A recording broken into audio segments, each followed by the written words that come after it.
Hey, welcome to another episode of Politics and Wellness. I am your host, Captivating Christian, and tonight, our co host, Mr. Credential, will not be with us. Unfortunately, he has some things to take care of, and we wish him Godspeed with that. So, moving forward, we will not have a wellness portion, so to speak, but we'll dibble and dabble in it because that's not my expertise. So I ain't even gonna. I'm not even gonna hold you on that. But welcome everybody to Politics and Wellness. I am once again your host, Captivating Christian, and the co-host, Mr. Credential, will not be in this evening for this episode. So of course, you guys are my co-hosts for this evening. So hopefully you're geared and prepared to be my co-host for this evening.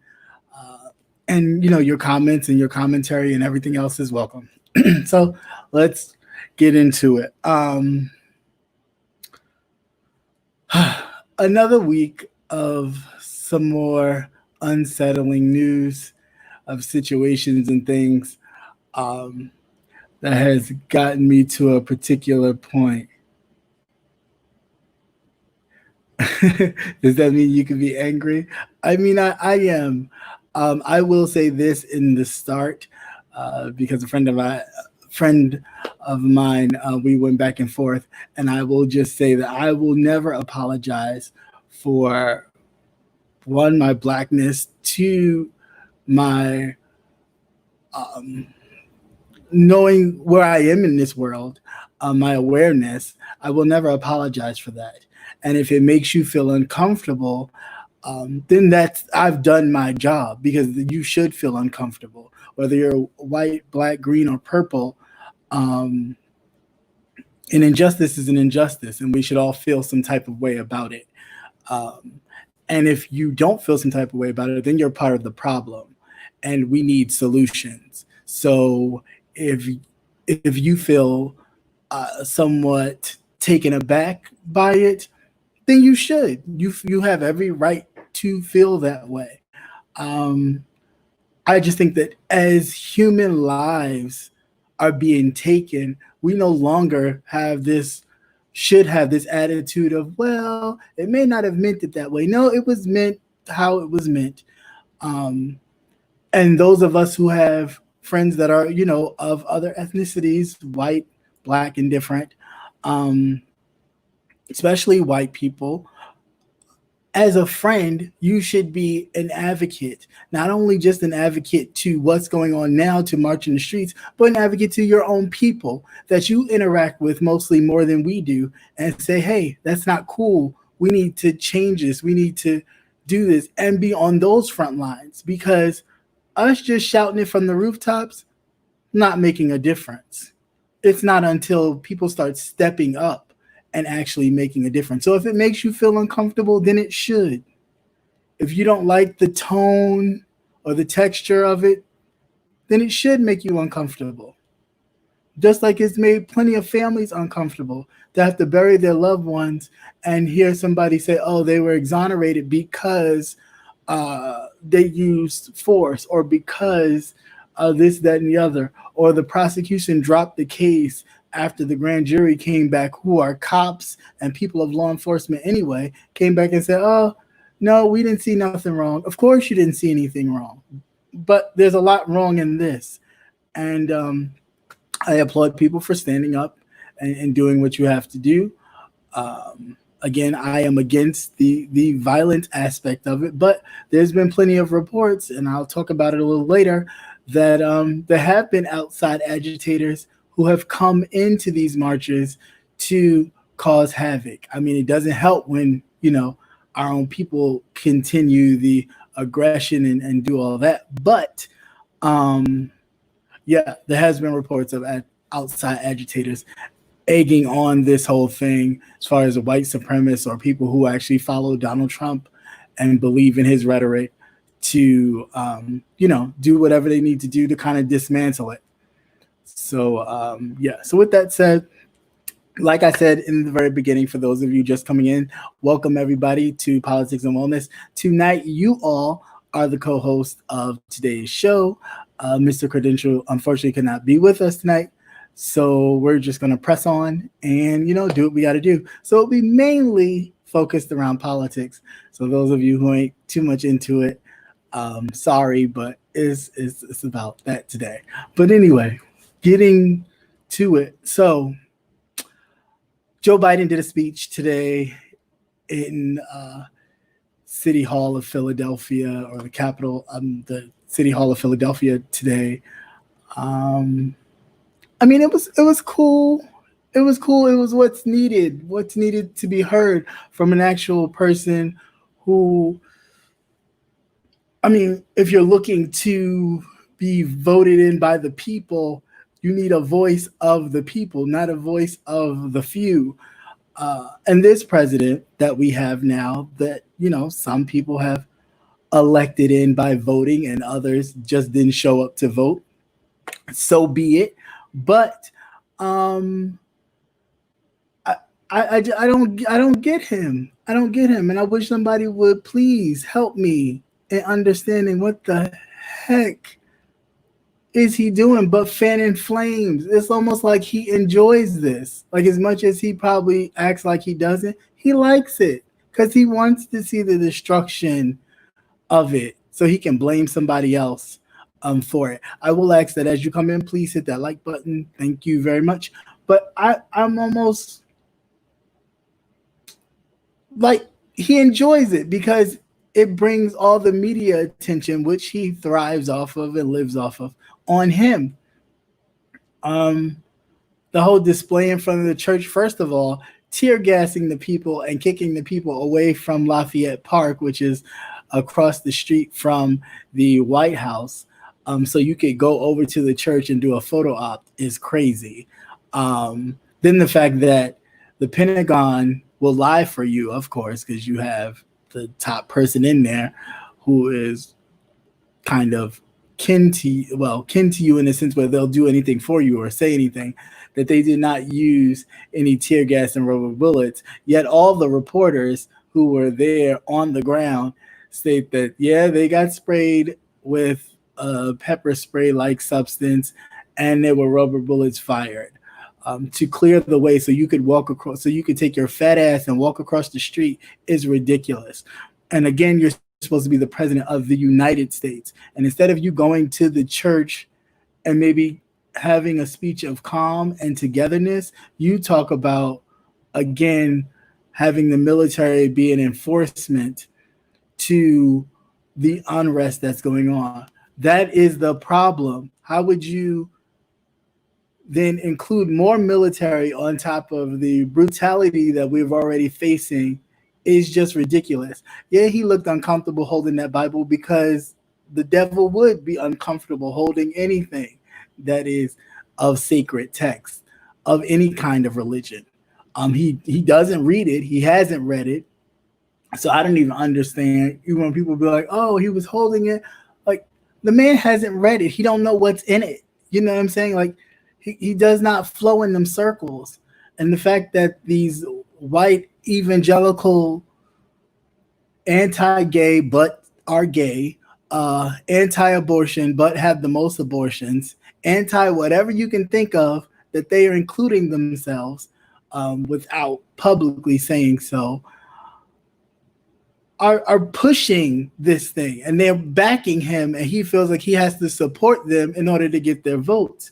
And there sometimes some are the most racist and the most bigoted of people, but they do it in the name of this Jesus that some of us follow. I'm just at a loss. I really am. And yeah, and then Attorney Barr, his old flunky, of course, that do anything he says, he'll come out with a report and says, yes, I told them to go out and clear Lafayette Park. First of all, Attorney General, you don't have the power to do that. The president has the power to do that. You have the power to charge people with crimes. That's what you have the power to do. But you do not have the power to have any kind of military force, be it National Guard or whatever, to go down to Lafayette Park and clear the square so the president can walk across the street to take some photos because he didn't like the pictures that of him being bunkered in the White House just in case some people broke through um, and got into the White House. You didn't like those pictures. Come on, man. Like, come on. It's all about you showing strength and you talking about how strong you are, which is absolutely ridiculous. Now, as far as my co-hosts are concerned, you guys, I'm gonna get to your comments right now, so bear with me. And if I miss one, please just be like, go back and look at my comment. It's okay. I get it. I saw that. It's crazy. Yeah, but he's not. But that's the thing. They know, like for me, this president is like playing with toy soldiers, and that's what it looks like. Those green army men. That's what he reminds me of. Whenever he gets this whole thing of, I wanted to use military force, or oh yeah, we need to get all the National Guards from the different states to come to Washington D.C. For what? For what? And I applaud a lot of the governors saying, hey, no, thank you, but no thanks. I got stuff going on here that I could use my National Guard for, so that's what I'm going to do. I think enough's enough. You're feeding this fire of racism because you are a racist. I can't get past that. I can't look past it. I'm not going to. Hey everybody, welcome into the room. Thank you for coming. Please hit that like button on your way in, even from the balcony. I just can't look away from it. It's like call a thing a thing. That's the only way we can even move steps to actually understanding or getting a clear understanding of racism and how racism works, and actually, as they always like to say, bridging that gap is to call it out. If you're a racist, cool. Be comfortable in that. It's like they don't like the word, but they like the actions and the benefits that come along with it, which is dumb as hell to me. I don't understand it. I really don't. There's no way you could sit here and look at a human body being taken out of here by another person and not feel some type of way about it. Unless there's a bit of race where it's you, not me, us, not them, that makes that okay with you. And if that part makes it okay with you, then there's a part of you that is different.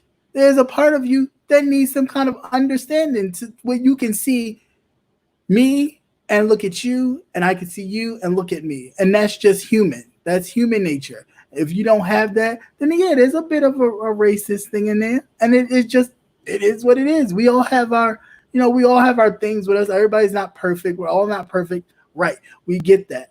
But there's a level in which you can watch somebody lose their life and not be concerned as much because it's not your people. Anybody that looks like you, that's a problem. That's a problem. Yes, I prefer to know. Yeah, I mean, I prefer to know the devils that are around me too, but we have to understand too that a lot of devils are not, a lot of devils won't show themselves. They only show themselves in certain ways. So that's why I came across an article that, a lot of the celebrities, the black celebrities like Charlemagne and Diddy and all that was like, oh, no, hold back your vote and don't vote Democratic until they start having a platform for black people and a black agenda.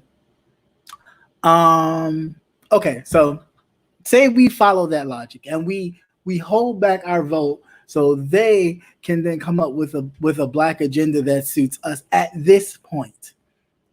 And he gets elected another 4 years. You think George Floyd is going to be the only black person being snuffed out of here in front of cameras, broad daylight, outside in front of people? Absolutely not. Absolutely not. We will begin to lose our lives at a more rapid rate because he won't have anything to check him at all. He will have 4 years to do whatever he wants, whenever he wants, without any kind of regulation or threat of impeachment. He knows it.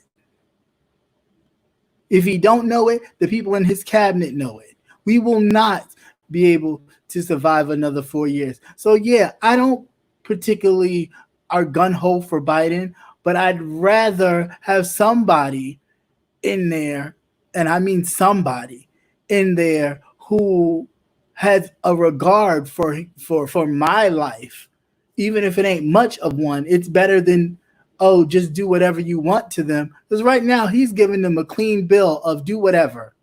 Go ahead, handle your situation, calling these governors weak for not handling these protesters who have been peacefully protesting, some of which, and then at night, yeah, it seems to get a little outraged. But there have been cops doing some things too, like the 2 cops in Atlanta that have been fired, thank God, for tasing these young people coming home from a march, breaking windows and all that kind of stuff. It's that kind of level of brutality that is enough. It's too much. It's too much. And then when the person dies, the first thing you say is, oh, they didn't comply, or oh, I was afraid for my life. It's the easy scapegoat. We still have kids dying during the march. The 22-year-old that died because this big 32-year-old man talking about he was afraid of his life from this, excuse me, but frail 22-year-old that he could have clearly flung off his back or hit. He felt the need to pull out his gun and shoot. Talking about he shot in the air to clear the space so people could leave. But if you shot in the air, how the hell that kid lose his life being shot in the chest? Explain it. And then, of course, prosecution did what? Drop the charges, because the video shows that he was defending himself and standing up. It was a self-defense thing. So they're going to drop the charges. All right, cool. How about all the other people of color who was firing in self-defense, but they are now sitting in jail for self-defense? I mean, please make it make sense. You had the police, not police officer, a business owner, black business owner in Louisville, no less. The same place where Breonna Taylor met her demise. He was killed by police officers in a protest. And the police officers did not have their body cams on, so they wound up getting fired. And the other police officer who mocked him or mocked his death or whatever on Facebook, she got fired. So it's almost like it's an inherited racist organization that lets a few in due to affirmative action. And that's mainly what it is. And then those that get in feel like they're so privileged because they got in that they're different from the rest of us. And it's like, no, not really. I mean, you may feel that way because, they high five you when you beat up on your own people. They high five you when you stash drugs or plant drugs in their situations. They high five you when they do all that. But at the same time, let you shoot someone accidentally or in self-defense or in fear of your life. And what happens to you, Mr. Black man or black woman of the blue force? You go to jail. Directly to jail, and you get convicted of long sentences, like that black man. I think he was from Ethiopia, but he was a cop, and he wound up accidentally shooting this white woman. I think she was in an alley. He didn't see her or something, or he thought she was somebody else, and he shot her. He's sitting in jail right now. No, we didn't have to go through no long trial. We didn't have to go through no, oh, I think it was an accident. No, he shot her by accident because he didn't know who she was or didn't see her or what have you. But he's in jail.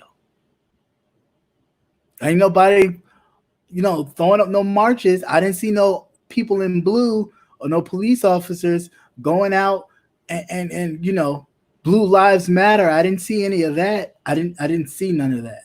I didn't. Maybe somebody else did. And if you did see that, then please let me know, because I didn't see any of that. And none of the other black officers who have been found guilty of accidentally shooting or defending themselves, quote unquote, when you're trained to protect yourself, either shoot or wrestle someone down. You're trained to do these things. So I don't understand. I'm not getting it.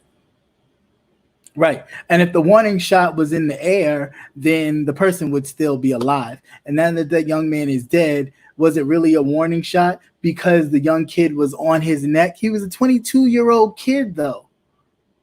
I mean, he's a 22-year-old kid. For some reason, we are looked at as these beasts, these overgrown, superhuman or super predator type of people, which I am totally like, what? I don't get it. I really don't. Everything's excused. And right now, as you know, we're doing this and bringing awareness, and people going, oh, you know, there's so much police brutality and what's going on in people's unrest and da da da da. Oh, when that gentleman died in New York, Eric Gardner, because he couldn't breathe, we were saying the same thing, marching, saying the same thing. I mean, I don't get it. I really don't. My hope is that everybody with this same zeal and this same anger, when you go out and you're doing all this extra, especially the ones that are doing the extra with the bombs and all this other kind of stuff. But mind you, let's just put two and two together and just call it out what it is. If we as in the black community had bombs, was able to really bust up some stuff, blow up some stuff, really destroy some stuff like whole police stations and stuff, don't you think we would have done that by now? We would have done that Trayvon. We would have done that Michael Brown. We would have done that Sandra Bland. We would have done that and all those things. I mean, really tore up some stuff. So obviously, it's not a lot of us because we don't have that. I'm just saying. So I wish people really start thinking about who's orchestrating all this, especially a lot of the overabundance of violence, the burning of a police station. Who can get into a police station? Like really get into a police station? They ain't that easy to just throw something in it and it just boom, boom, bam, and it's over and up in flames. Come on, these people are playing into it. They're playing into it too. They're jumping in the group. They're doing some stuff because a lot of these people are landowners. A lot of these people, you know, hey, they don't necessarily like government altogether. They follow Trump and all of his stuff, but they don't like Trump. They don't like government, period. So anything to overthrow, they're all for it. And they'll hang around you for the moment so they can disguise themselves and do what they need to do. But again, I'm not apologizing for it. I think that, and anybody who's listening who happens to be white, as white people, you need to lead the charge. You need to lead the charge and be like, hey, I need you to do something. This is unjust. Because us leading the charge, we're talking. We're doing a lot of this, a lot of blackout. Okay, well, what is that going to do? Just help me understand what at the end all of end alls, what is that going to do? Because you black out July, you got all of June, you giving the U.S. government all your money for June, July 4th, up until the 7th.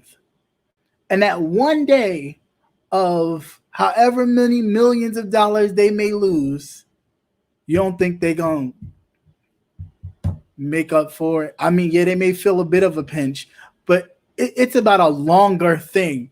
We do these things in spurts, and they're just moments. You need more than a moment. You need longevity. You need something that is going to systematically change this thing. This, you know, we get upset. We black out for a moment because everybody's not along for it. And let's be very clear. Some people, I'm not doing that because black folks don't do this. Black folks don't do that. Why do we We don't even need to do that. We just need to come together, period. Come together, do what you got to do, because it affects us all. But some people do feel like it don't affect them, that they are different from us. Because once you leave that segment of where you come from, you're different, you're changed, you've elevated. And this even for the same for the celebrities. They always talking about, oh, we need to do this, we need to do that. We don't need to do this, like T.I. talking about, oh, Atlanta is Wakanda. We don't need to do that here. It's Wakanda to who? Wakanda for whom?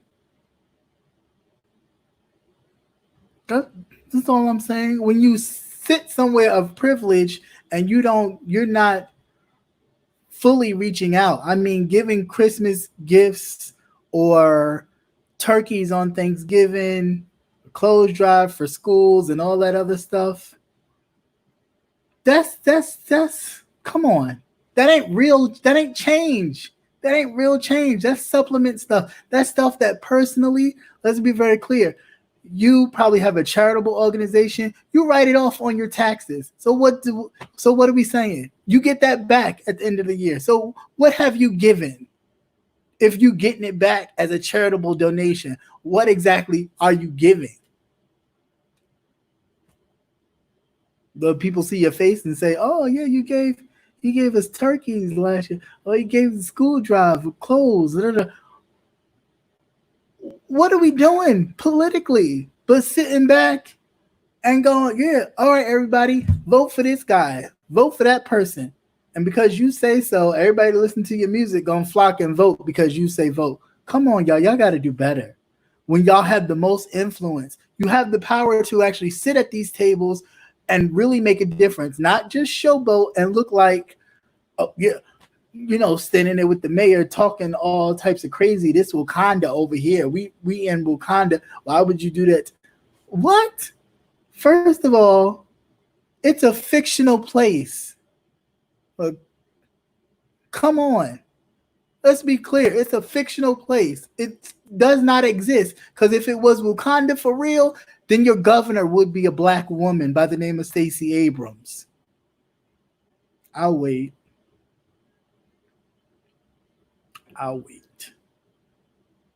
So, everybody wants to, jump on TV or run down to City Hall because they helped the mayor, they canvassed for the mayor, and they got, the mayor or the governor, whomever vote. Cool, but what else are you doing? What else are you doing? Because at this point, people, we need to do something. Like, you need to affect real change.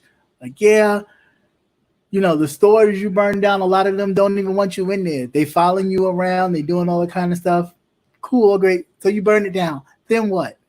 Because what's going to happen is the person who owns it is going to file an insurance claim, right? And the insurance company is going to either say, hey, it's too damaged, right, for repairs. So we're just going to give you this money and go about your business. Then somebody else is going to buy it, tear it down completely, and build a condo to where in which, or whatever, to where in which you won't be able to live there anymore. And then you'll look back and go, oh, look, the neighborhood's changing. We don't even know where nothing is anymore. Of course you don't. What do you mean? Of course you don't.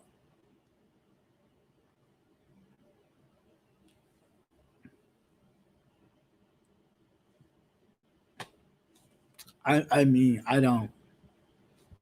I just don't. I don't know.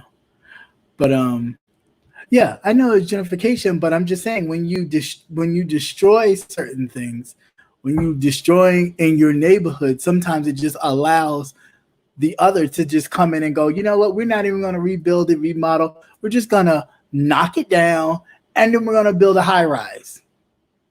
And in that high rise, we're only going to put, 4 affordable units, and the rest are going to be whatever. But you ain't going to be able to afford the affordable ones anyway, the 4 in there. So that excludes you altogether. Then what you wind up doing, moving to the suburbs and things like, Armand happen to where in which you out jogging or doing whatever, minding your own business, and then they feel like you don't belong there because there have been reports of theft. Okay, where's the reports?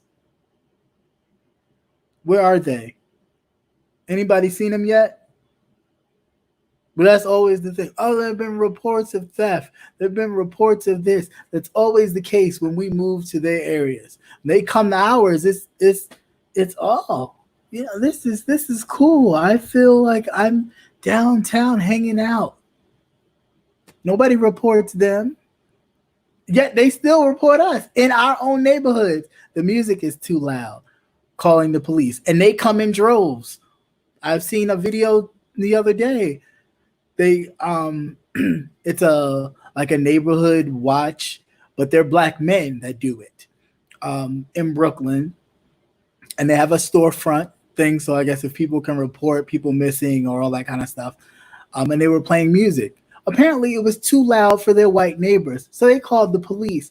5 police officers showed up. Then they sent the black officer to talk to them to say, hey, we're just here so you can turn down your music.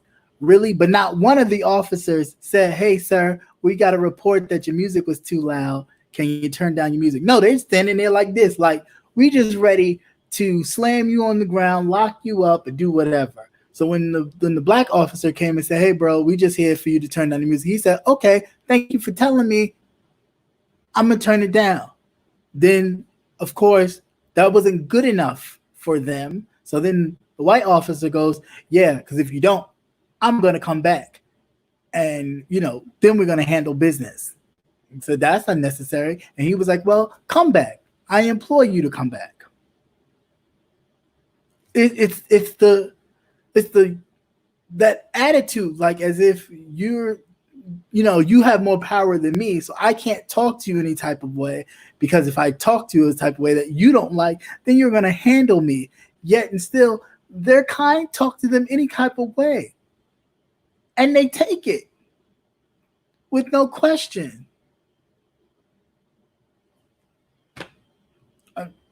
But then you're going to tell me that it's not fueled in racism. Okay.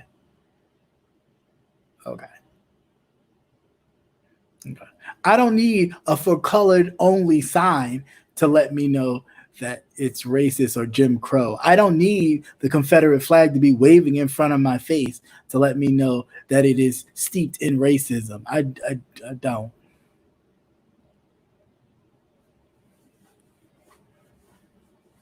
Hey, Miss T Velocity, how you doing? Thank you so much. Thank you.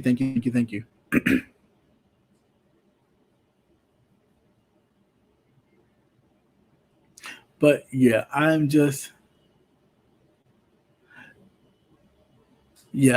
definitely, I am at the point where it's like, it's just continued so much, and it's not, and it's still continuing. Every day there's a new story of somebody getting shot and killed by the police.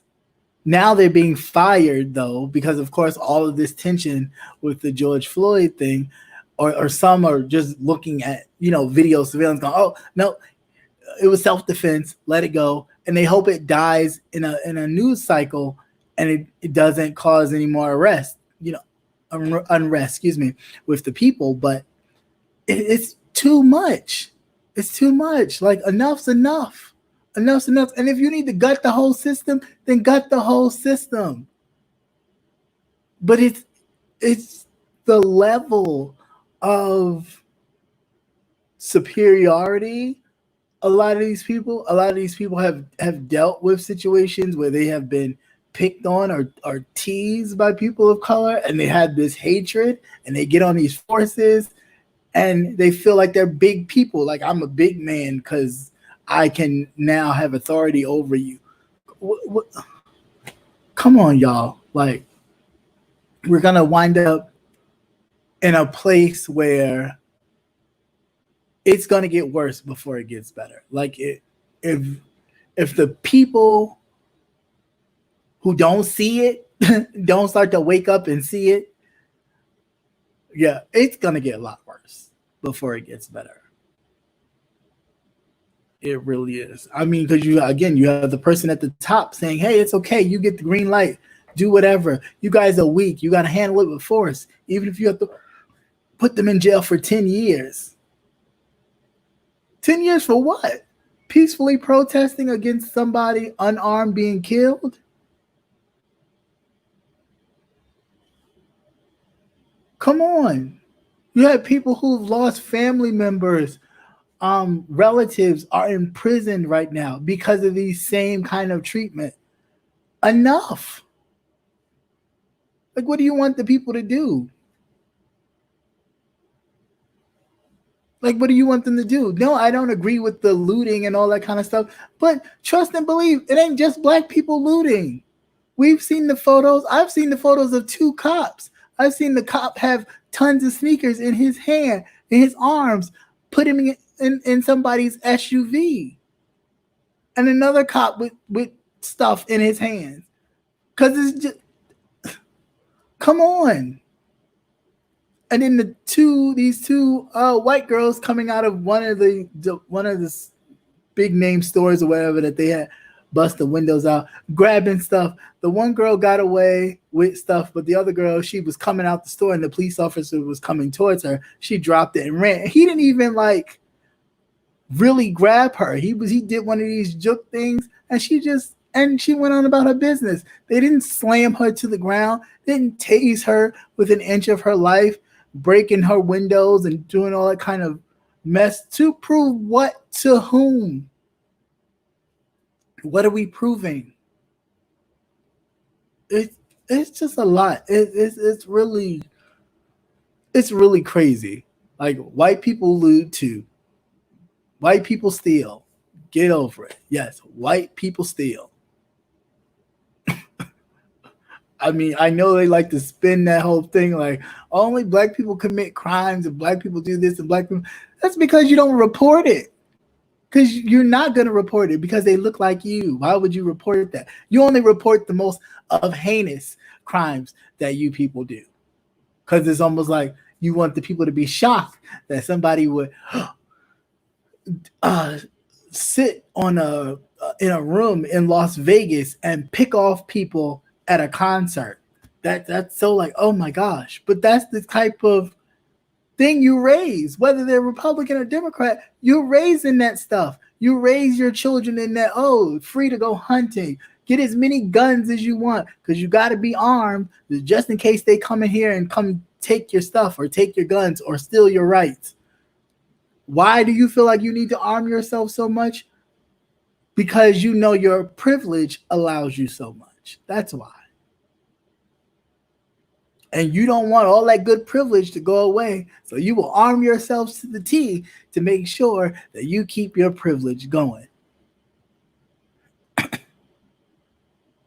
Yeah, I agree, brother Nate. They need a blacklist of all the cops. And the good complicit cops need to start telling. There needs to be no more blue wall of silence. No more of, well, I'm not going to tell on that fellow officer if they committed a crime or planted drugs or anything of that nature. That needs to be gone. Because if you then don't say anything, then you need to go down too. I'm sorry, but that Asian guy that stood there and watched that man die, you whatever they give the officer who killed him, they need to give all of them the same thing.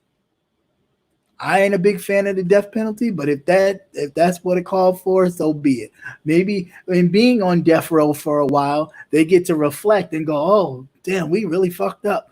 And maybe other officers will then start to look and be like, hey, I don't want to do that. I don't want to end up there. Let me dial it back a bit. I don't know, but something serious needs to happen. All these slaps on the wrist, and you give them a big sentence of a couple years, knowing good and goddamn well after a year or two, you're gonna let them go because you're gonna think, oh, ain't nobody thinking about it no more.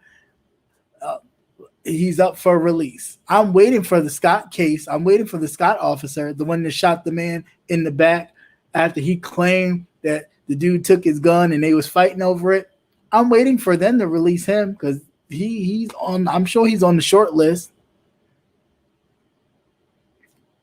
So I mean, all of these things, they need to change. It needs to change. It just really does. Um,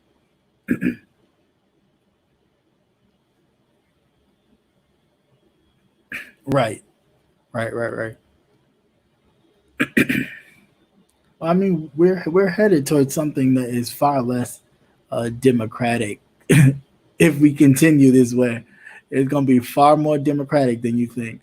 I mean, people who aren't avid studies of avid students or studiers of history, this is just how Hitler started. I mean, I know people turn their nose like, no, real, uh, you can't equate the two. You sure as hell can. It started just like this. It was this whole thing of like these people coming in here, taking away our culture, doing this, doing that. We need to get back to basics.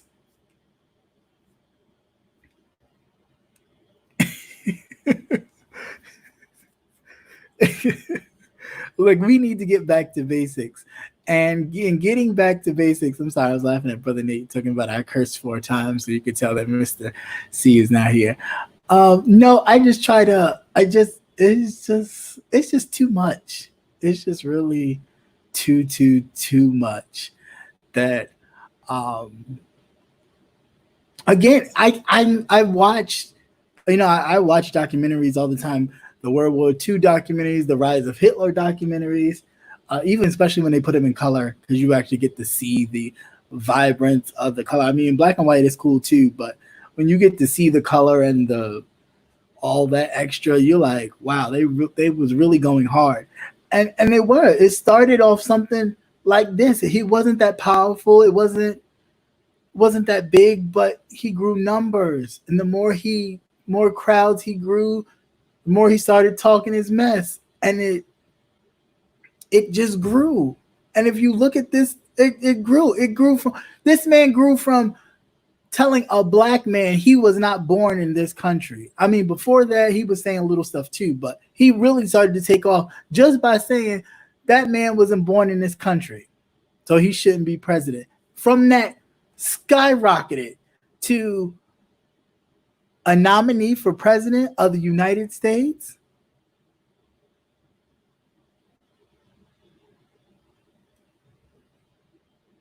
Like, what? And a lot of police officers vote Republican. They do. Hands down, they vote Republican. I've sat in the office with plenty of them, and they vote Republican. And they'll tell you hands down, I'm not voting for so and so. She just seems weak, or they just seem weak. I vote Republican all the time, whether it's in their interest or not. It's that whole, sometimes for a lot of them that come from the military and go into law enforcement, it's that whole kind of concept. You groom them in that whole military fighting for your life kind of concept, and it just flows. It flows right on through. So anybody that's talking about, you know, going after the adversary, putting the boots on the ground, they're all for that. A lot of them, not all, but a lot of them are.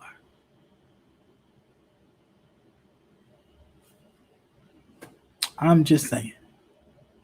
And the funny thing is, a lot of people that follow Donald Trump, he don't even give 2 shits about him. That was what, 5 now? He don't give 2 shits about him because they don't have them. Well, he don't even have the money he has, but they don't come nowhere close to even entering his circle of the people he would entertain that have the same money he has. I just don't like.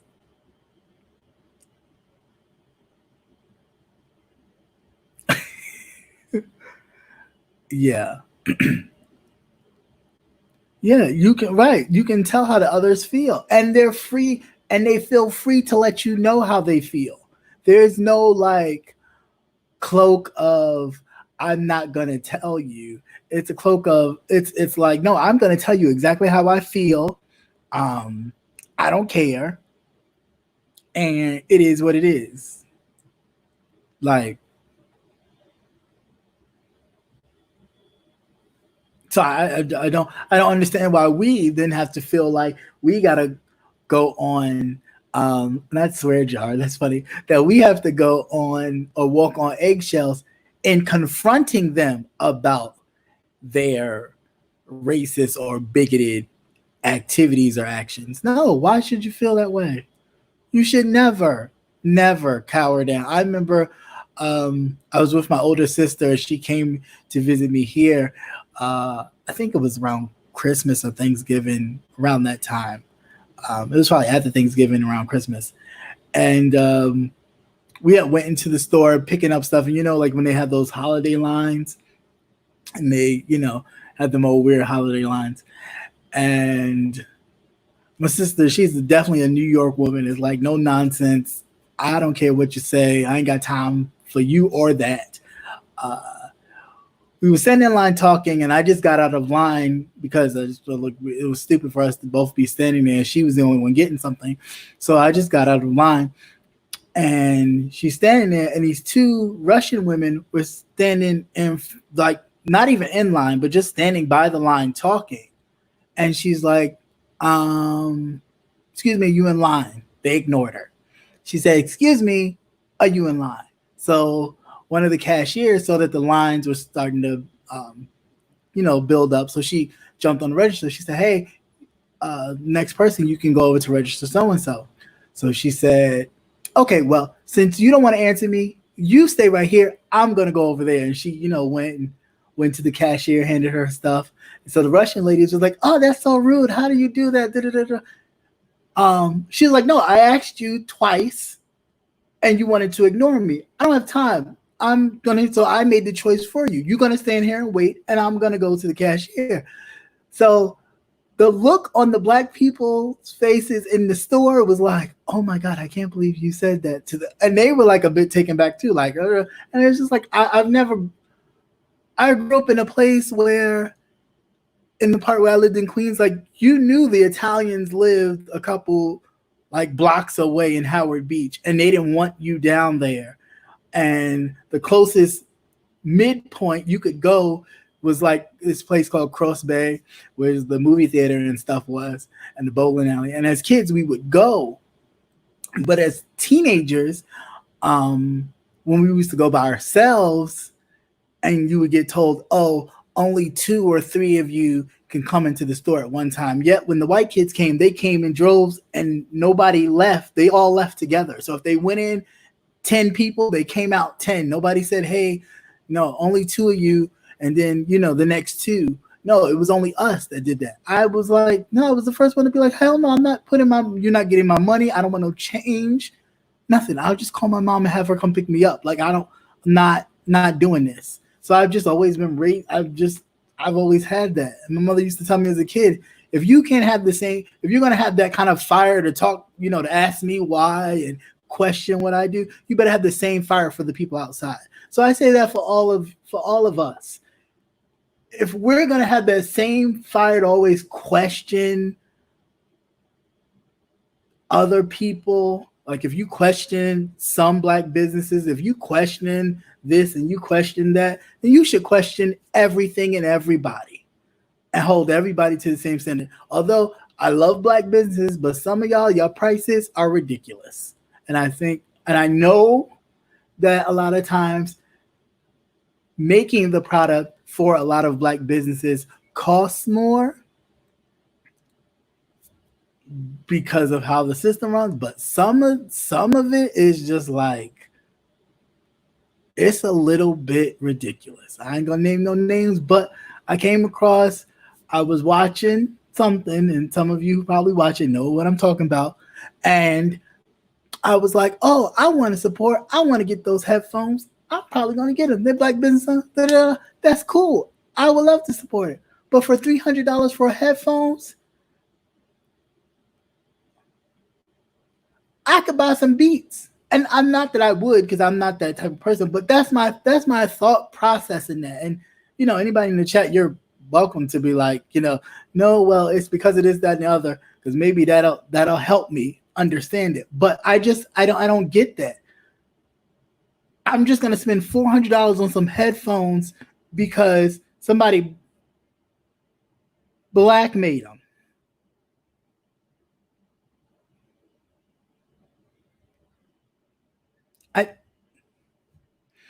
I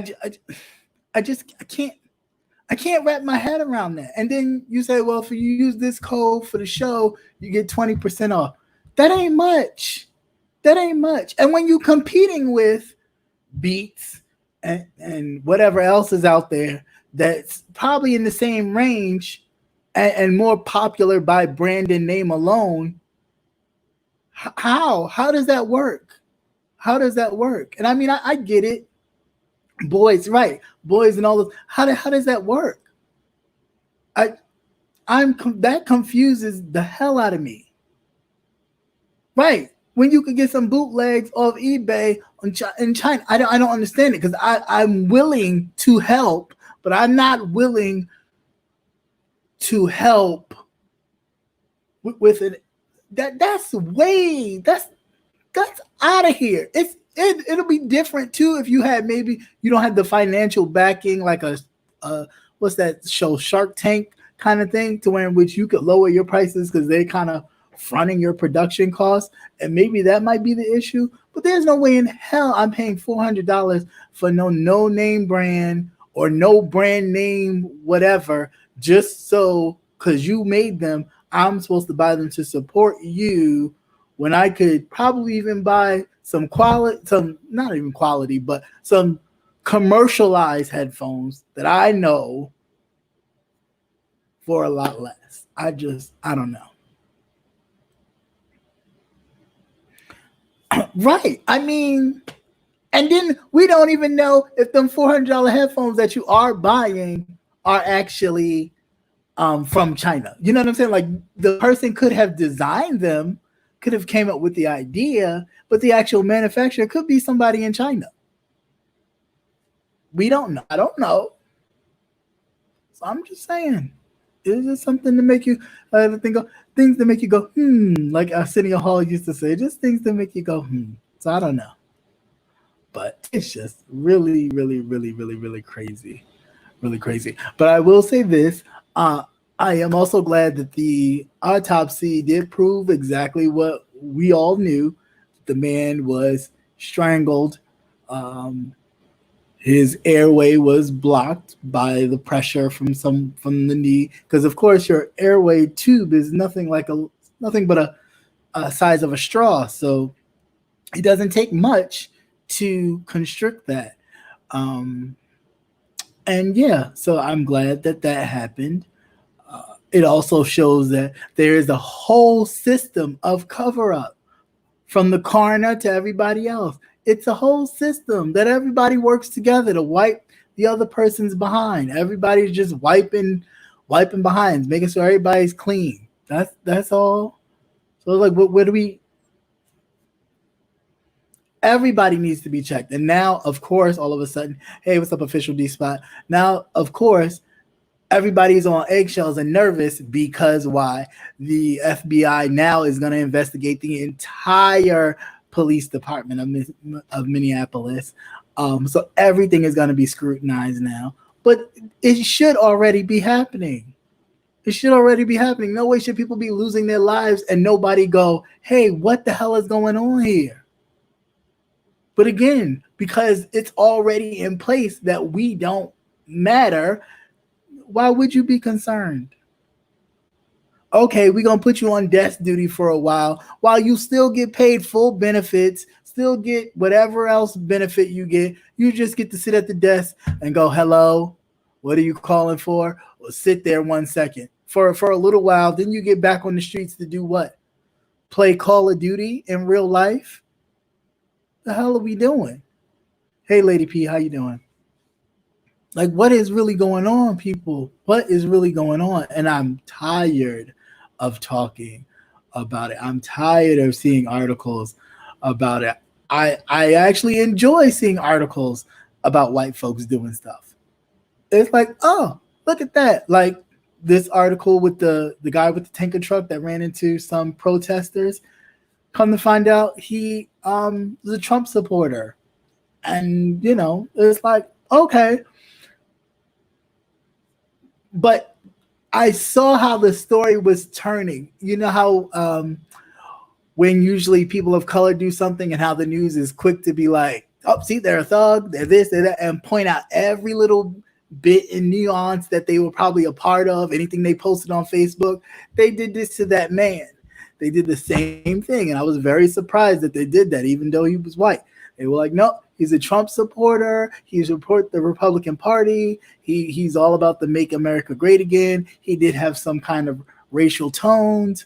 So we don't know if that played a part in it, but it could be possible. I said, oh, that's the first time I've heard that. Because usually it's, oh, because I was waiting for he couldn't brake in time. Or, a truck that size, he may have not seen the crowd at first. So it took him a while to, break it down to the point where the truck stopped. That's possible too. But it's even more possible that he saw them people ahead of him and chose not to stop. I mean, they beat him up. They surely did. They beat him up something nice. But he did get charged.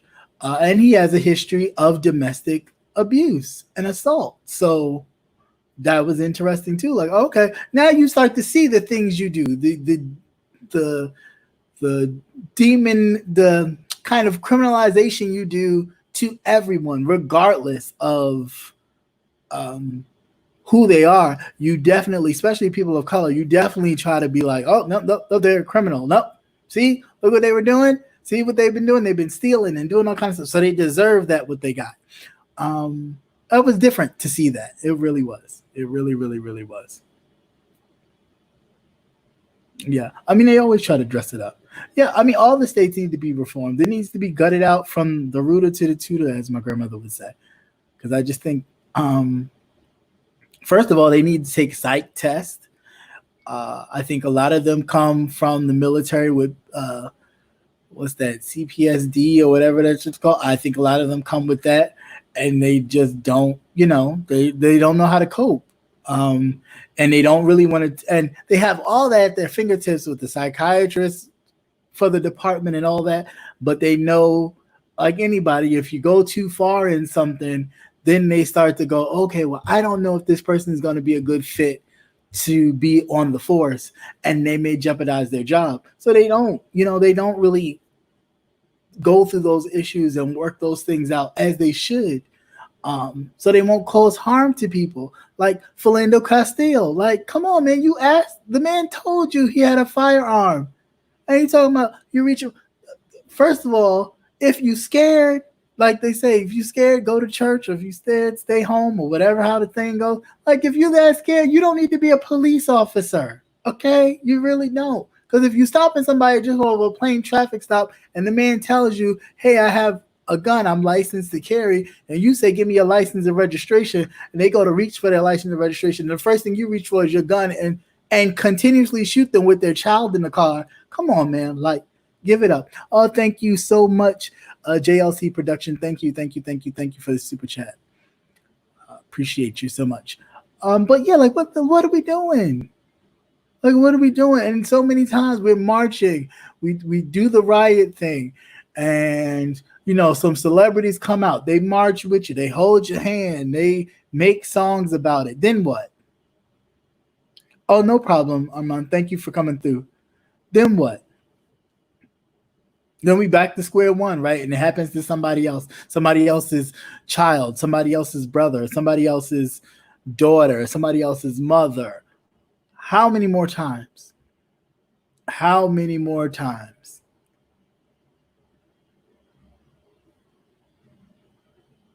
How many more? And it's not even, I'm not even going to put all this blame on the president, because it's not. Because the governors themselves are responsible as well. The governors themselves in every particular state have the same amount of power that the president does. Same. It's like they are the presidents of their states. So if your governor allowed all that kind of stuff to happen, and then all of a sudden has now come to the realization that, hey, we need to do something about this, unarmed black men getting. Oh, now we do? Okay. Now we do. Hey, what's up going on, Fresh Prince? How you doing? I just don't. What'd you say? You think police officers should have? That is good. I think so too. I think that should happen. I think um, you need to start putting more officers in communities that they're familiar with instead of, you have all these white officers policing people of color that don't know nothing about the culture, nothing at all. They see you how they see you, and that's just it. There's no kind of anything. Like, no, no, no, no, no. No, no. You start recruiting people from the community to actually join the police force, create a sense of, neighborhood where it's not us against them, where they're actually working together. They used to do that kind of thing even in the school programs where they would have the police officers come and, participate in baseball games and all that kind of stuff to build that kind of relationship. It's like, no, we don't no more. Now it's just you police us and we just do what you say. And the minute you say something out of line or you question and go, well, what exactly did you pull me over for? You getting yanked out the car because they don't like your response. I know I'm asking you a question. I'm not going to try and wrap it up in a bow for you. Oh, excuse me, sir. What'd you pull me over for? So you can feel comfortable in your lack of manhood or womanhood for that matter. No, I'm not doing that. Not doing that at all. But so many times it's always, oh, I was in fear for my life. Oh, I didn't know. Oh, it looked like they was grabbing something. Come on. How many times are we going to hear the same excuse over and over and over and over again to the point where we get tired? So yeah, a lot of people do get tired and it causes destruction. I get it. But understand some of these people have a right to be tired. They've lost fathers, they've lost brothers, they've lost mothers to all of this. So yeah, understand it's a lot deeper than just one person. But this one person in broad daylight with people yelling, hey, get off him. Hey, he can't breathe. Hey, he's unresponsive. And you see that man digging his knee more into that person's neck. You see it. You see it in his face and everything. And if you look at his knee, you see his knee go deeper in that person's neck. It's ridiculous. Absolutely ridiculous. But what can you do? What'd you say? Two of your coworkers felt like they needed to tell me how sorry they were today. Asked them. Oh, yeah. But I mean, yeah, okay, you could feel sorry all day, but what are you doing about it? I don't need you to tell me that you're sorry. I need you to tell your friends who, when you have your private conversations and they, I'm all for Trump doing this. I'm all for Trump doing that. I need you to tell them that, hey, that's oppressive and it's oppressing these people. And here's why. Because that's the only way really things will really start moving is when they get on the front lines and go, hey, whoa, what are we doing? When they're in Congress going, hey, whoa, this ain't right. Yeah, I'm on the other side of the aisle as a Republican, but this isn't right. Mr. President, you shouldn't talk like this. You shouldn't do this. That's when it starts to change. But when you don't have nobody speaking that's indifferent, you're complicit. And yet you may not feel that way. You may be wholehearted, like, no, I have friends and I'm all for it. But if you take that second thought to go, I don't know, because I don't know how I may lose my job if I say something, or people may look at me different. I may lose my friends if I say something. Then yeah, you are complicit because you are okay with it because you're comfortable where you are. And that's the point. If you are uncomfortable, it should make you uncomfortable. If you're not uncomfortable, then you're complicit. And it makes me uncomfortable. And it definitely makes me uncomfortable when it could be my nephew. It could be my brother. Hell, it could be me. It makes me very uncomfortable. There's no guarantee that won't happen to me because I'm educated or I can articulate my words pretty well. What does that mean? What does that mean? They go up in people's houses and arrest people and or you know uh, murder them and go, oops, oh yeah, we sorry. But then yet you gonna murder that woman in her own house and put her boyfriend in jail for defending their family because you barged in there. And he was in there for a while till you just released him. Really, where they do that at?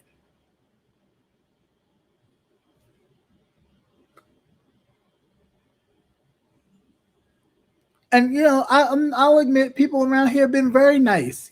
Hi, hello. They're doing all this talking and waving and how you doing and you okay? And here's like we went to the store yesterday. My friend needed $1 to break. She didn't want to break the whole 20. She was like, "Hey, you got $1?" I was like, "No, I don't." The cashier was like, "Oh, I have $1 here." No, no, don't worry. And she was like, "Well, here's your change back." No, no, no, I don't want it. No. And I was just like, it's really not. Granted, thanks, but I need you to do something else. I need you to talk to your people. You trying to be nice to me to make me feel better about being an American, regardless of how you treat me. I was born here. I'm here. It is what it is. Y'all came and brought me over here, or my ancestors over here. We here. That's not going to change whether you want it to or not. It is what it is. However, as far as how your people view and look and treat me, that's the part that needs to change. And that won't change by simply us always saying, "Hey, look at how you treat us. Hey, look at how you treat us." Because, like uh, Jane Elliott says, if you don't say anything about it and you're white, you're complicit because you don't want it to be you. You may feel bad about it. You may feel even some type of way about it. But at the end of the day, deep down inside, you don't want it to be you. So you're not going to say anything too much out the way because you don't want it to be you. And I applaud the people in, you know, back in slavery who was helping with the Underground Railroad, who said to themselves, this isn't right. And yet, if I get caught, they may kill me, but I can't let this slide.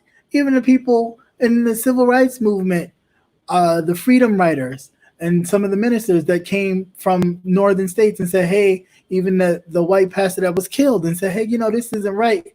I'll march." And they said, "Well, if you're gonna march with them, then we're gonna kill you like we kill them." That's taking a stand. That's what that means.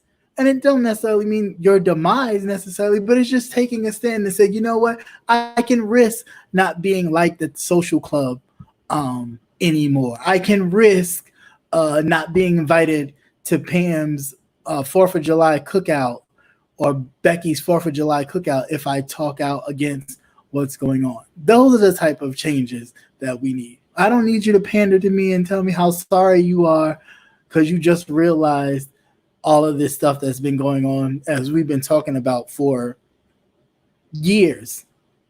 Years. Way before I was even born, we were still having police brutality. There's a reason why the Black Panthers were throughout the city of Los Angeles because of police brutality. But what they turn it into, oh, they're a terrorist group. Where? Oh, why? Because they terrorize white folks and they were allowed to carry guns, just like those white people walked into the state capital of Michigan with their guns, put them in lawmakers' faces because they wanted to be free of the quarantine. I'll wait. I'll wait.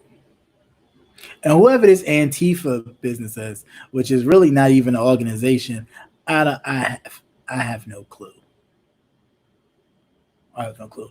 But you'll label them a terrorist group, but you won't label those same white supremacists who went into Charlottesville, mowed down protesters, killing a white woman. You still to this day won't call them a terrorist group.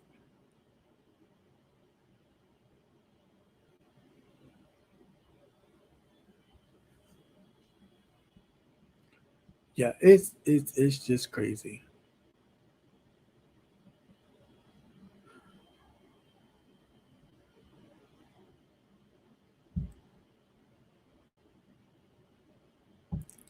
dated some of my ancestors, but it's soaked in the soil of this nation. Right. I mean, that's very, very, very, very true. In every inch of it, everywhere you look, everywhere you look. So, yeah. And then you have a lot of other groups of color who will say, oh, maybe it's not that way. Why? Because you're not the one being picked on. Because it's not, you're not the one in the bunch that they go after. But what would you think is gonna happen if they get tired or run out of us? Who you think is next? And that's what I wish a lot of other people of color who don't think they're of color would get through their head. If it's not us, then who? I'll wait for that one too, because you next. if they go through all of us, they coming for you next. So I mean, because you think they tolerate you or they include you in their family mixes, and you don't really have a hard time because they look at you as different. All right, cool. But if we were gone, then it would be you.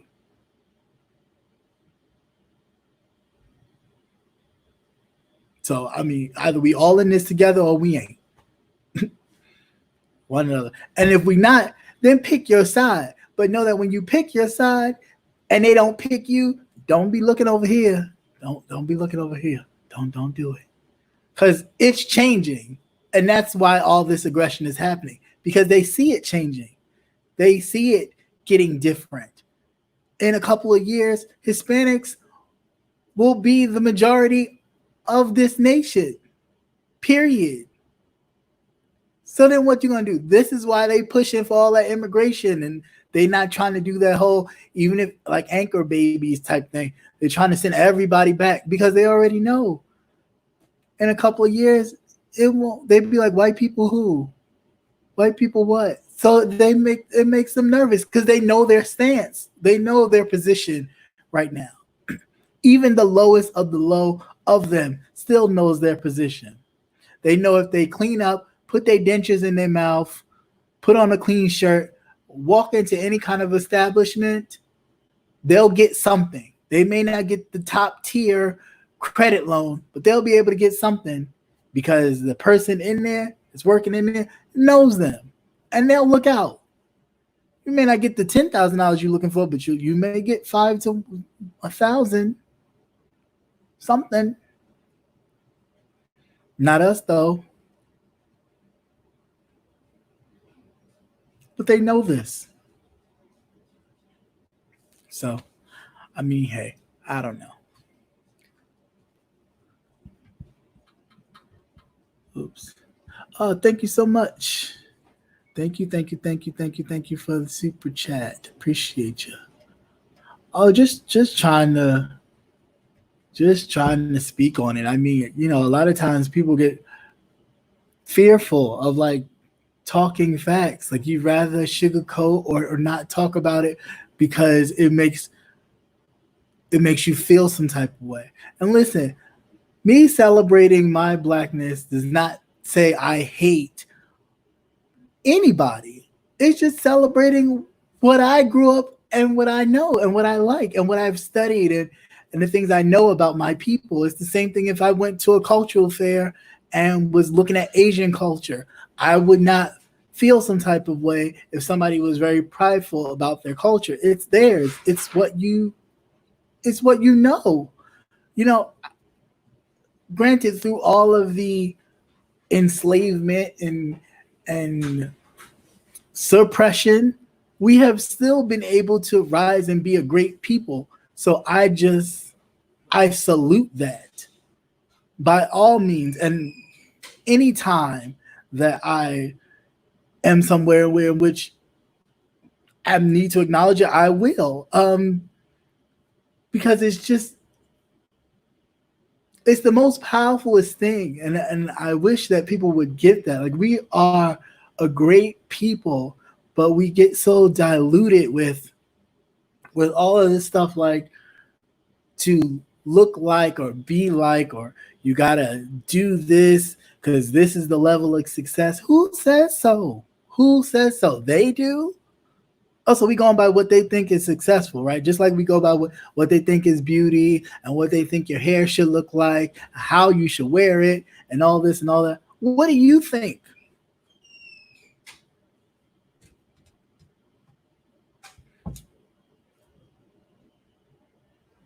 Because if you like to wear your hair a certain way and you can't wear it in your, you get your own business and wear your hair the way you want to.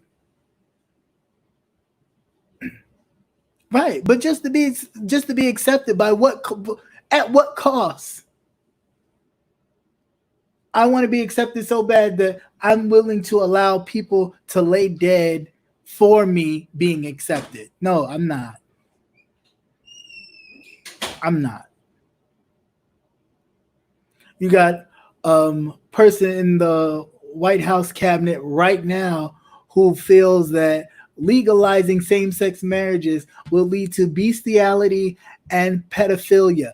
Okay, great. So what are we saying about those people that are married and are molesting children or doing gay stuff on the side? I don't. I'm confused. I just don't. It's this whole thing of like creating a standard of what we have to be. And then we have, don't get me wrong, we have some black folks who's supposed to be so woke and still talking division. Oh, yeah, I just need real men for my school, not no other men, but real men. Well, what is a real man? What is a real man? A real man that my mother told me was somebody who takes care of their responsibilities, maintains their household, is respectful, so on and so forth, and carries themselves with respect, dignity, and integrity, amongst other things, of course. But like, when you owing child support, using the money that you asked for your school for strippers or a stripper. Come on, man. Like, what are we talking about? You playing the game. You using their game and playing it on your own people. Like, what are we doing? Now, it would be a great idea to create a school to where in which you have your own people around doing, enriching, and still you could have that enrichment at that young age, and then they can go to a historically black college where in which they still get that filtering of self-love and pride and all that kind of stuff. But when you're trying to use their manipulation to manipulate your own people to get their funds and then not show evidence, what are we doing? Like, you're a clown. You're a total clown. I don't care how many degrees or doctorate you want to put in front of your name. Cool, great, have them. You're still a clown. Still a clown. Because that's just ridiculous. That's our problem now. We can't just see the people as a whole, because I'm sure if we could trace, if we could actually sit in a time machine and just take a field trip throughout history, there have been the same groups of people in our community as far back as we just didn't pop up and was like, oh, where did this come from out of nowhere? I'm sure we've always been there. All of us, all different everything, different shades, different sexualities, different everything. We've always been there. So what's the big deal? We, at some point, we have to come together and say, hey, enough's enough. We don't need to be sitting up here fighting amongst ourselves and they fighting us too. It's a lose-lose situation. So I don't know. Yeah, so that's it. That's all I have to say. I'm done. I know this wasn't a rant thing. I just was trying to let it all out. I had stuff from watching stuff and then seeing other people say stuff. It was just like, what are we? Come on, y'all. Like, we need to do something. Like, we need to do something that's really impactful. Justin Trudeau, what?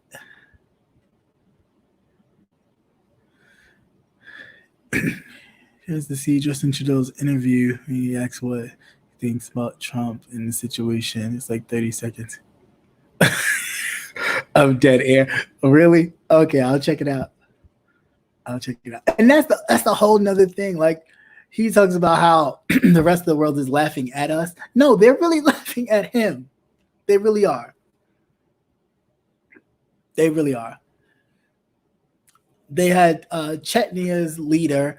He's one of Chechny's leaders. He's been a big violator of human rights, torturing people, killing people, and everything. You know, he actually said that Donald Trump should take a lesson from him and really calm down the madness and the rhetoric that he is spewing, and that the United Nations needs to step in and charge the United States with crimes against humanity.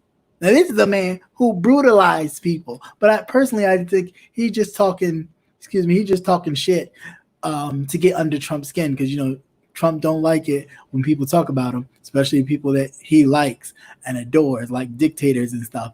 So it makes him feel some type of way, especially when they poke at how inadequate he is, because he's such a great leader and the greatest president we've had this whole time. You know, he's done so much for us. I mean, whenever he talks like that, it just puts me in the mindset of 12 Years a Slave and any other slave movie that I've watched, when they go, now listen here, I done gave you a whole day off of rest. Now what you need to go do is go do this, you know, that whole kind of thing. Like, oh, unemployment's at its lowest it's ever been for the African American. It was already that low and ticking, because that's what you inherited. So you didn't do anything there. Next. Oh, I did the crime, the prison reform. Not really. Obama started it, and then of course the election stopped it. So then you just picked it up where you started off. And then you didn't even really touch it until Kim Kardashian came in there with her inflatable behind and asked you to what? Change it. Then you thought, oh, get Kanye West. I could use him too for a photo op. And then he could walk around talking about how much he loved Christ. And I could get some black votes and some more Christian votes. Yeah, sure, why not? I don't get it. It's just totally stupid to me. It's like, wake up. Yeah, this is really happening. And then on top of that, Maryland, you know, and for Maryland, because I live in Maryland, and so for a while I thought, oh, Governor Hogan, you are the man. You are standing up, telling the truth to power. You're not falling for the Republican okie doke just because you're a Republican. I didn't vote for you, but cool, I see you. Until you you ask for National Guard troops or send National Guard troops from Maryland to DC. Really? Seriously? Seriously, sir? Like, you started to lose brownie points with me. This is the same person, okay? Governor Hogan had to have a plane from Korea fly into BWI with testing materials because he could not fly it, which is an international plane, into Dallas because the federal government was going to seize the plane and take the equipment. So you had this plane that you had your wife hook up because she's of that descent, had to fly into BWI so that the government would not seize your plane. And yet this fool talking about we need to send the National Guard, da-da-da-da-da-da. And you do it?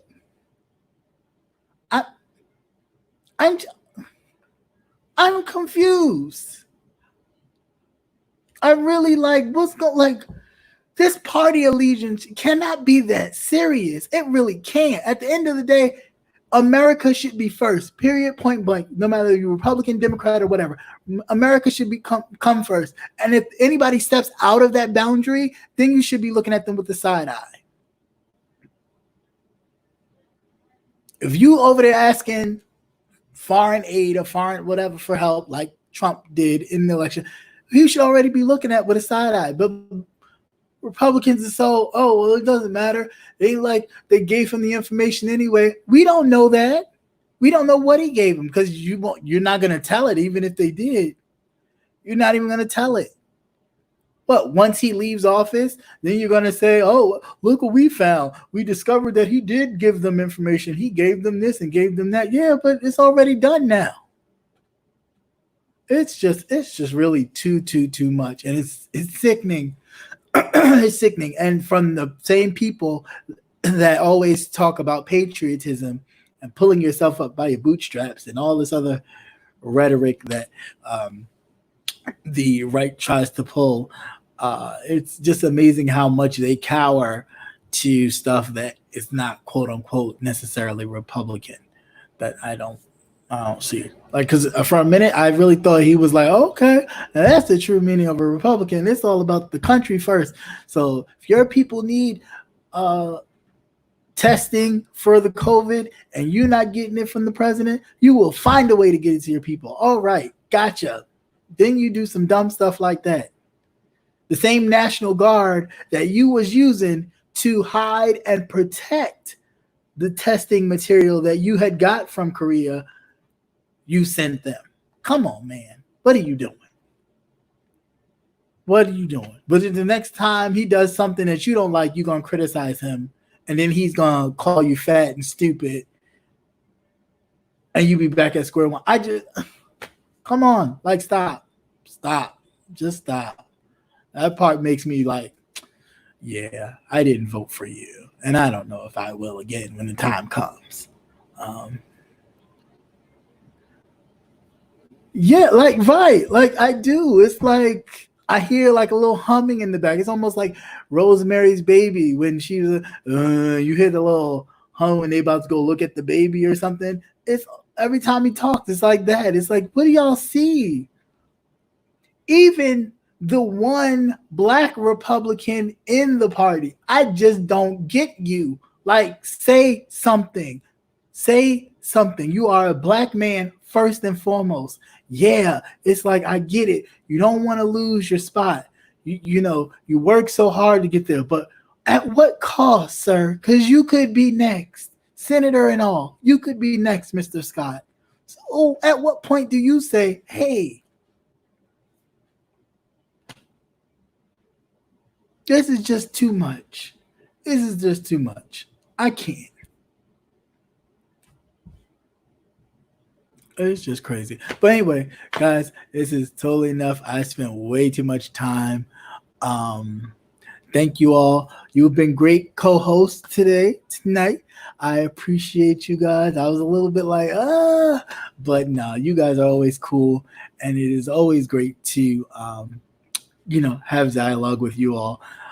Please be sure to definitely check me out in the afternoon for my political, well, not really my political news, but just the news, your midday news. And this Thursday, I believe the gentleman's panel will be on Brother Jay Wilson's channel. So be sure to tune in for that. Oh, quick question. Okay, we got a quick question. What about self-respect? About martial law? What'd you say? What about it? Oh, we got a question, so I'm not going to go right yet. But anybody who has a question, you can shoot it in, and I'll answer. Quick question: martial law. This whole martial law for me, with him being the law and order president. First of all, you have to be someone who conducts themselves in a manner of law and order to actually present that. So I think it's really bullshit when he says it, and he's never been a man of law and order at all. Do you think he's trying to use martial law to hold up the election? Yeah, he will. He will, but that's why they don't want to. You see how,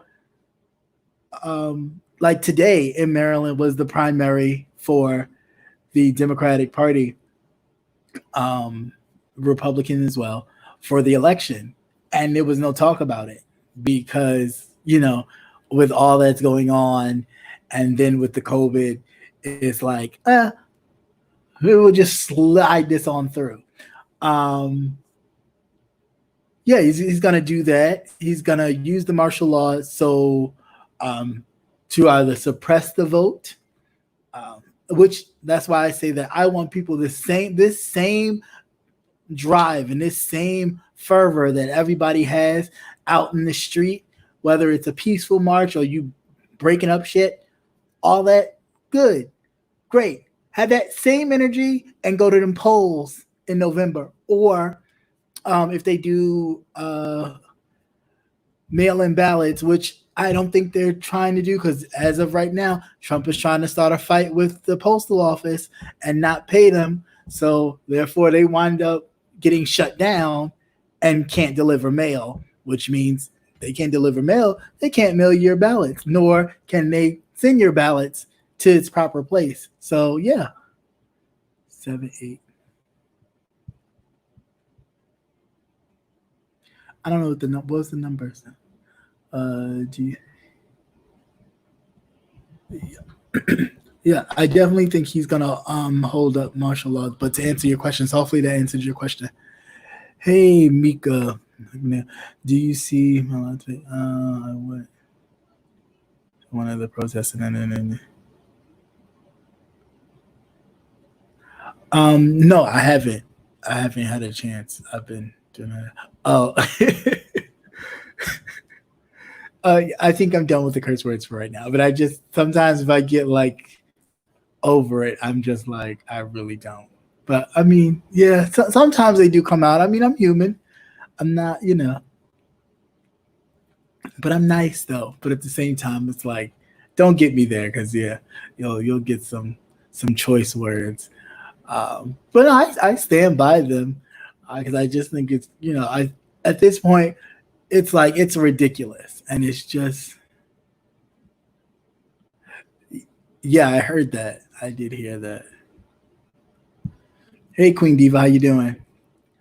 Uh, yeah, they're just doing a lot. I can't I can't rock with it. Um, and it's almost like people choose to ignore um, what is going on.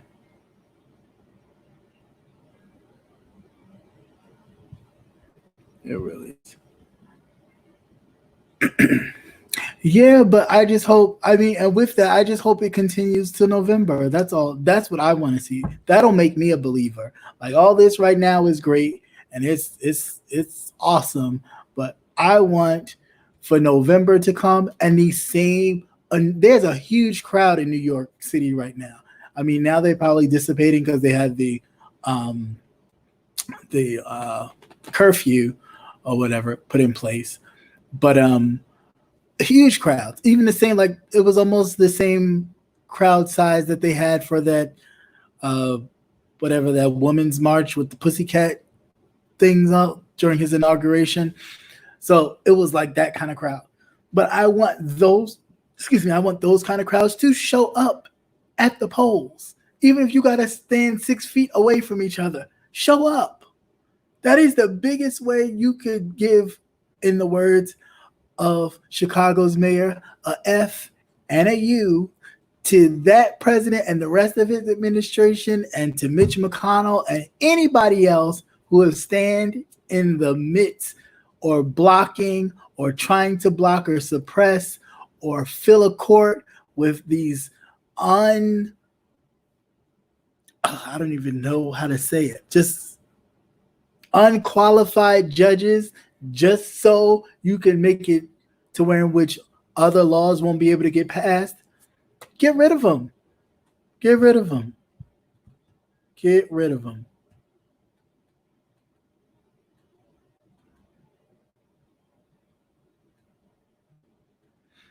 I'll be there. I will be there.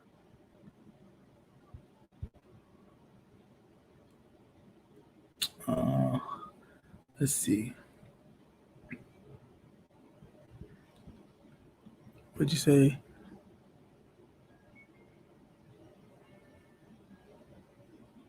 Oh, really? Okay. Well, yeah, they say at night the night it gets really where it gets a whole lot worse. But then you don't know if those are outside agitators just wanting to disrupt the system, because remember, he himself, the president, said that he was a president of carnage, of destruction and carnage. So everybody was like, everybody behind him during his speech, even the Obamas, was looking like, what the hell? So yeah. What? Just text me that. You don't need to put that in the thing. Um, the line at the poll site stretched around the blocks. Okay, cool, cool, cool. That's good to know. That's good to know. My polling place here, it wasn't that long, but they usually have it in the senior citizen place, like where they go to do their activities. But they didn't this year. They didn't this year.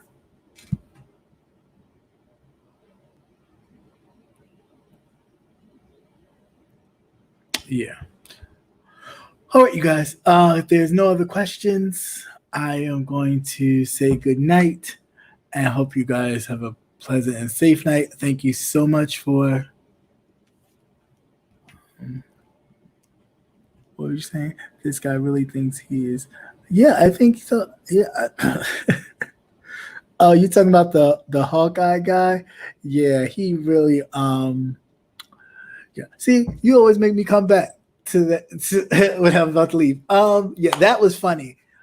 There was this white gentleman. I did it in my news broadcast, I think 2 days ago or a day ago.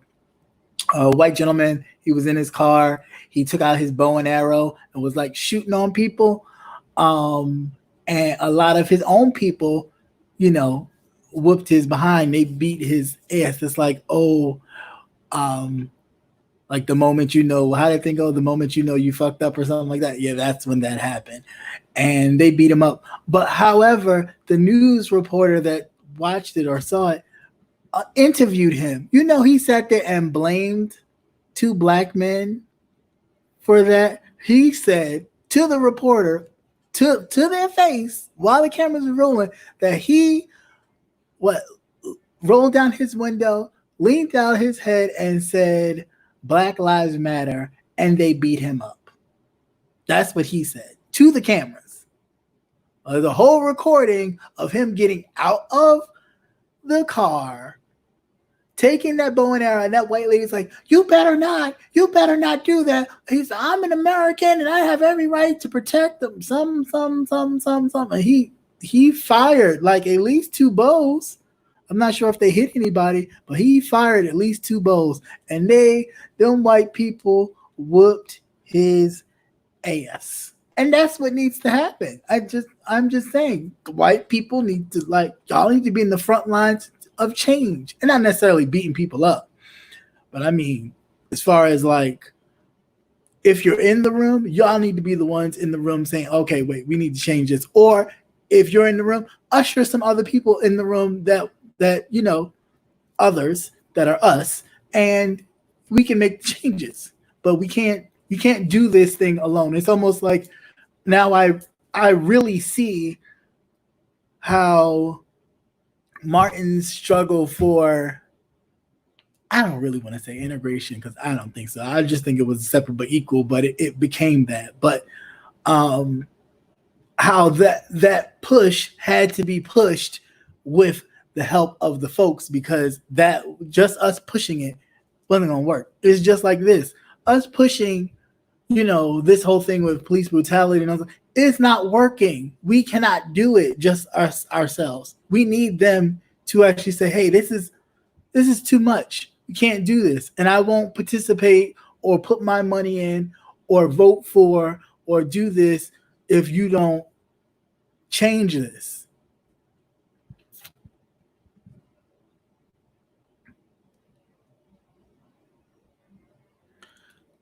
Yeah, I mean, he really did. He had it. I don't even know if he came. He might have took it out of his thing, his house or whatever, and came down there just to fire on some people because he pulled it out of the back of his truck. Like it was already there. Like he was ready to go.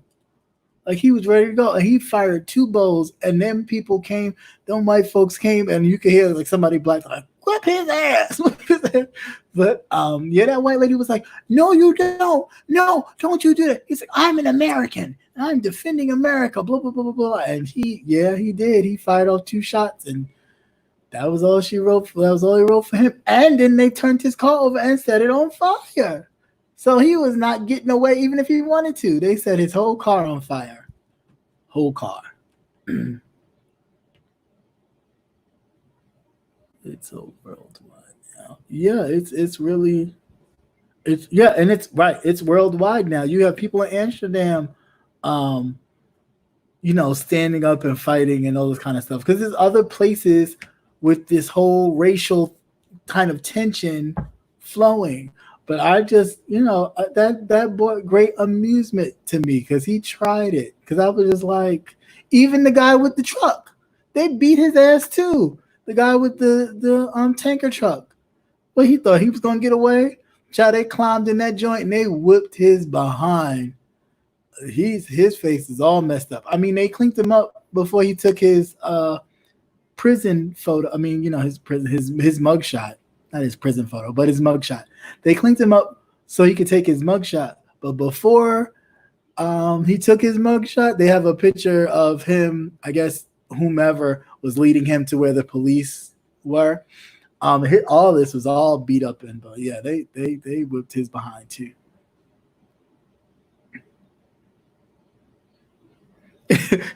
Is that because they're buzzed in Amsterdam? Yeah, well, I mean, I guess. I mean, they need to do something because it's getting to be really too much. It really is.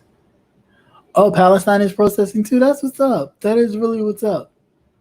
That is really what's up. And that's crazy. Palestine is in there protesting, yet the people who are Palestinian that live here probably don't even, some of them don't even, they don't even care. They treat you like the others treat you. And yet they have stores in our neighborhoods. So that's cool though. I'm just saying. I'm just saying. I'm just saying. Okay. And now I'm officially gonna go. Hey, what's up?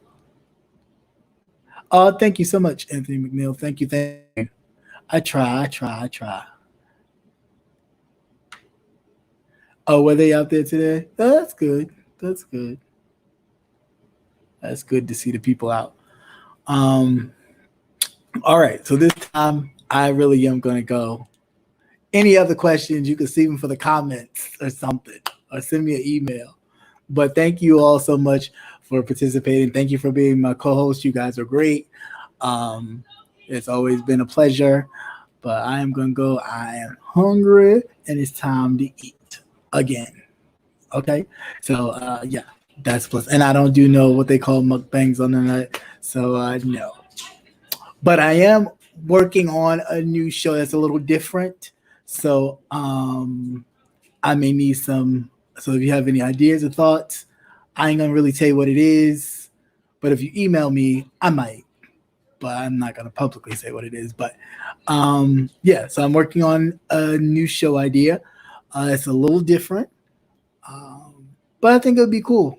It's a different side to me. Um, but I think it'll be cool. So, like I said, anyway, everybody be safe. If you're gonna be out there, please be safe. I don't suggest you do it. Um, please support Black businesses, yes, and Black businesses stop price gouging. Um, but please, are you gonna strip? No, I'm not gonna strip, TC. No, I am not gonna strip. Not at all. No, thank you. I'll leave that to the other people. You'll look forward to it. I'll leave that to the other people. Um, I'll leave that to the others. No, that's not my thing. But anyway, yes, support black businesses, support businesses in general. Please support each other. Um, look out for each other. Give people a call. Make sure you're checking up on people because we never, you never know what somebody's going through. So we always want to be mindful that we are supporting our people, checking in on people, and just saying hello. And um, just hello can go a long way. So let's always be mindful. All right, guys. So have a great night. Be safe. It's been great. Peace and love, all that good stuff. Peace, love, and hair grease, and all that goodness. All right. Later, guys. Have a good night.